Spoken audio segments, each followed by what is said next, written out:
민간 택지 분양가 상한제가 적용되는 아파트에 주목해야 됩니다. 특히 상급지. 왜냐하면 민간 택지 분양가 상한제가 적용이 되면은 거주의 의무는 존재합니다. 상급지라고 하면은 인플레이션을 내가 의도하지 않게 기다리고 맞이하는 과정들을 긴 시간 거쳐야 됩니다. 근데 상급지는 가격들이 상대적으로 크게 오르는 부분이 많습니다. 싸게 우선은 분양가가 측정이 되고 나중에 시간이 지나면은 그 인플레이션을 맞이했을 때 더 큰 수익을 낼 수 있는 구조가 될 수 있습니다. 특히 이번에 12월 달에 둔촌 주공 아파트도 분양을 하고요. 거기도 분양가 상한제가 적용이 됩니다. 그럼 민간 택지 분양가에서 나오는 어떤 청약 물건들 이런 부분을 주목해야 되고, 경기도 같은 경우도 광명에서 철산 주공에서 재건축을 해서 나오는 아파트가 있습니다. 분양가 상한제가 적용되는 아파트입니다. 그러면은 상대적으로 싸게 나옵니다. 그런 기회들을 누리시는 부분도 필요하다는 생각이 듭니다. 확정된 건 아니지만은 그 시기에 맞춰서 노려보는 것도 나쁘지 않다는 생각이 듭니다. 마지막으로 체크할 포인트는요, 물량이 많이 나오는데 입지가 좋다? 주목을 해봐야 됩니다.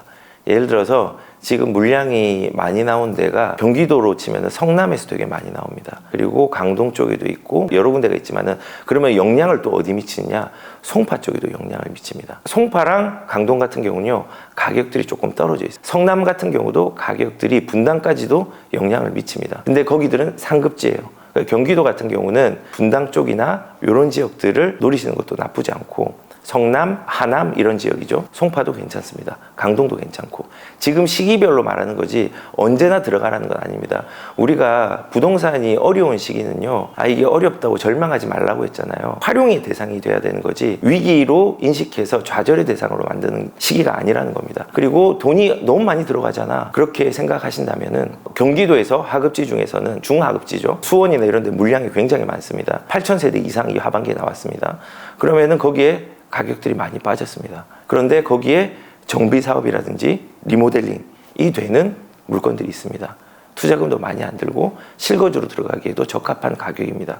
이런 데를 돈이 작은 사람은 노리는 것도 나쁘지 않습니다. 지금 물량이 가장 많이 나온 데는 화성, 올해가 지나가고 내년 초 정도라도 진입을 하는 것도 나쁘지 않은 지역이라고 생각합니다. 집값이 어떻게 될지는 아무도 모릅니다. 근데 확실한 거 하나는, 집값을 움직이는 거는 유동성입니다. 이게 상수입니다. 상수. 금리라는 변수도 있고, 공급 정책이라는 중요한 변수도 있고, 경제 상황의 불황을 맞이하는 변수도 있고, 여러 가지 정책적 변수들, 이런 게 상수가 되는 게 아니라 변수가 되는 겁니다. 그래서 아셔야 되는 건요, 분명한 상수는 유동성이다. 지금 유동성이 없어지는 시기 아니냐? 아닙니다. 유동성을 많이 M1, M2라는 것들, 시장에 돈을 많이 풀다가 조금 줄인 시장입니다. 줄이는 시기는 있지만은 결국은 그 돈이 풀리는 건요, 계속 많이 올라갑니다. 그 말은 화폐 가치가 떨어진다는 겁니다. 일단은 그 상수를 이해하셔야 되고, 그 상수 중에서 모든 물가, 집값 다 이렇게 올라가는 게 맞느냐? 맞는데, 여기서 또 주목해야 될 포인트가 뭐냐면요, 적용이 다 다르게 됩니다. 예를 들어서 물가 같은 경우도 그 기호식품이냐 아니면 필수식품이냐에 따라서 물가가 뭐 한 30년 동안 8배 오른 것도 있고요, 100배 오른 것도 있습니다. 집값도 마찬가지고 모든 게 마찬가지입니다. 이 유동성은요, 어떤 사람들이 선택을 많이 하냐 작게 하냐, 선호가 있느냐 없느냐에 따라서 불공평하게 작동을 합니다. 그래서 우리가 집값에 대해서 전망할 때는 보편적으로는 우상향을 하지만은 개별적으로 볼 때는 입지의 선택도 되게 중요하다는 부분들도 고려하고 가야 되는데, 여기는 보편적인 얘기입니다. 그러면은 내년에는 어떻게 될 것인가? 지금 사람들이 공포스러워하는 게 뭐냐면 금리잖아요. 되게 재밌는 건요, 금리도 상수가 아니거든요. 2004년 6월부터 2006년 6월까지 금리가 그때도 15차례 인상을 했습니다. 2005년 8월부터 2007년 9월까지는요, 동시에 금리 역전도 일어났습니다. 근데 집값이 올랐어요. 근데 지금하고 상황이 비슷한데 시장 상황에 다른 변수들이 있기 때문에 그때는 가격이 올랐고 지금 내린 겁니다. 결국은 지금은 금리가 영향을 많이 미치는 시장은 맞아요. 왜냐하면 급하게 오른 시점에 급하게 금리까지 올라버렸기 때문에 실제적으로 생활 속에서 우리가 체감할 수 있는 두려움들이 큰 건 사실이거든요. 그럼에도 불구하고 금리는 지금까지 영원히 오른 적이 없습니다. 돈을 회수를 했으면은 돈을 또 푸는 시기들이 오기 때문에 이 금리의 둔화 시점들을 바라보면서 가는 게 되게 중요하다 생각하고, 금리는 상수가 아닙니다. 2023년도 이후의 시장을 어떻게 될까에 대해서 우리가 말하고자 제가 이 말씀을 드렸습니다. 왜냐하면 유동성의 상수와 변수들이 같이 공존하는데 우리가 몇 년도에 오른다는 걸 맞추지 못하기 때문에 대응을 해야 되는 겁니다. 어떻게 대응을 해야 되냐? 첫 번째는 금리가 둔화되는 시점에, 그리고 취득세가 완화되는 시점들이 교집합이 이루어지는 시점들이 있을 겁니다. 그리고 내년부터는 아마도 조정 대상 지역이 풀리는 시점도 있을 겁니다.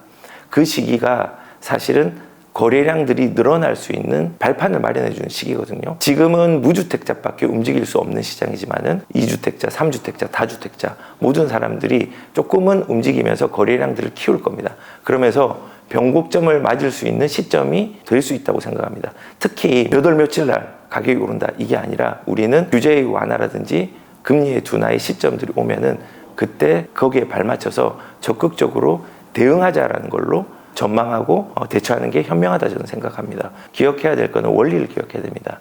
유동성의 상수, 그 외의 정책과 금리와 경제의 불황들 이런 변수들이 결합을 해가지고 가격들이 움직이는 건데, 더 중요한 거는 상수가 움직이기 때문에 작은 하락과 큰 상승이 결합하여서 지금까지 역사적으로 부동산은 우상향했다는 겁니다. 그리고 하락기가 될 때마다 지금과 같은 똑같은 공포들이 있었습니다. 2008년도, 97년도, 그 다음에 카드 대란, 뭐 여러 가지 상황 내에서 신문을 찾아보시면 지금하고 똑같습니다. 무서워하는 게. 그리고 끝났다라고 얘기하는 것도 똑같습니다. 하지만은 이 시장이 넘어간 다음에는 또 새로운 시장이 있고 잘 대처하자. 정책의 교집합들, 완화의 교집합들을 잘 대처하면서 가는 게 가장 현명한 전망이라고 저는 생각합니다.